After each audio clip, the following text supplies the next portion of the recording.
Hi guys, it's Larry Taylor with the Unstuck Spirit. I wanted to talk to you about divorce today.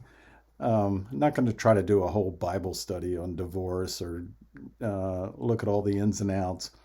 The difficulty with talking about divorce is that generally people hear exactly the opposite of what you would hope that they would hear. There are people who should not be pursuing divorce, who hear it's okay to get a divorce, and there's people who have been divorced who are feeling guilty because they've gotten divorced, and so forth and so on.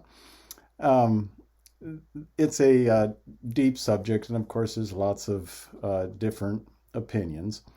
Um, and it pretty much revolves around the law of divorce in the Old Testament and the law of Moses in Deuteronomy chapter 24, where it says that if a man finds some uncleanness in his wife, he can write her a bill of divorcement and send her away. At the time that Jesus was living, there were two very prominent rabbis um, who had influenced theological discussion profoundly. One was named Hillel and the other was named Shammai. And Hillel interpreted Deuteronomy chapter 24 to mean that uncleanness is anything you don't like. So under Hillel's teaching, which you can imagine was very popular with the men, a man could divorce his wife for any reason. If he found a woman he liked better, that qualified. If she put too much salt in his soup, that qualified. If he was just no longer attracted to her, that qualified. And so divorce, that is, men divorcing their wives, was very, very common in Jewish society in Jesus' time. And a divorced woman had very few options. She might possibly be able to persuade some relative somewhere to take her in, but if that happened, she almost always would be taken into the home as a servant, almost as a slave, and very often was mistreated in those situations, and that was rare. Her other alternatives were to either prostitute herself or to beg in the streets. And that's why Jesus says if a man divorces his wife, he is forcing her to commit adultery. He's setting her up so that she really has no other choice other than prostitution to survive.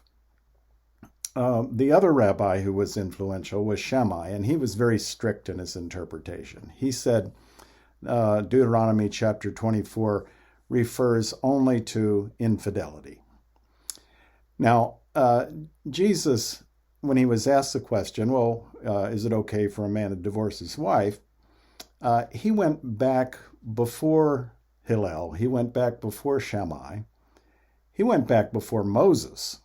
He went clear back to creation and shared with us God's original intention.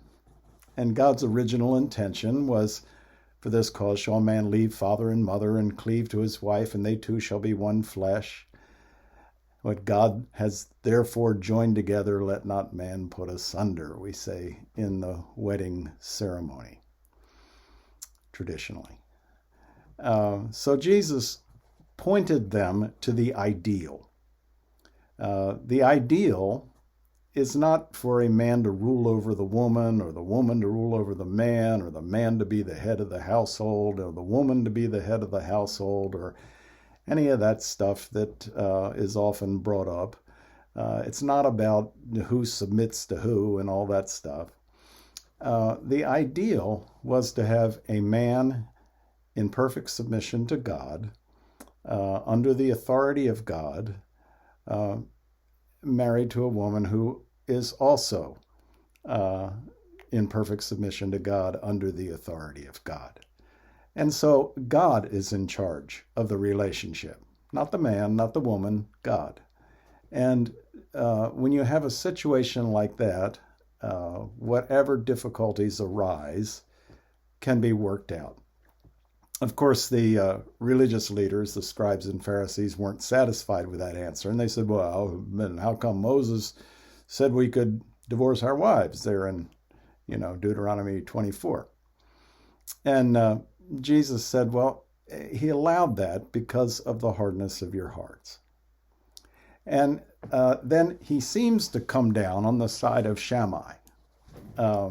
If you take what he said as a legalistic prescription.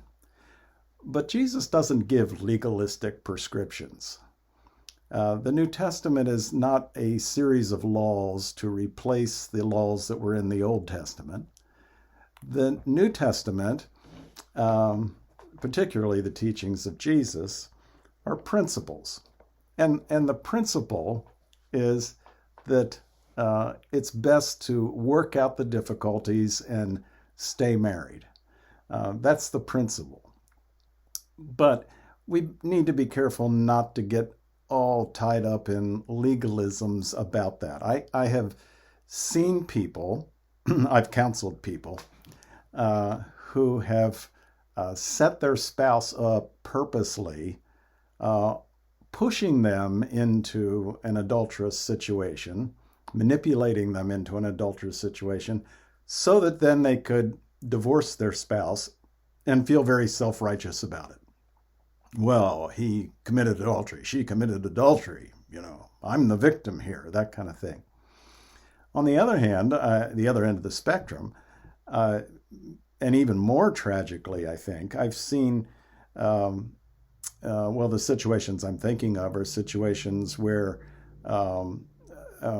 a woman has been battered by her husband,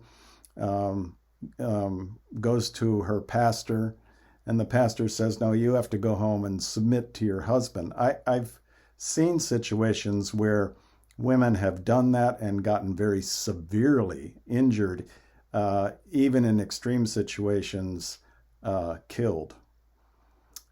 Obviously, it's not God's will for you to be a punching bag. So we need to be real careful not to make a new kind of law out of the divorce, out of this question about whether or not divorce is permissible.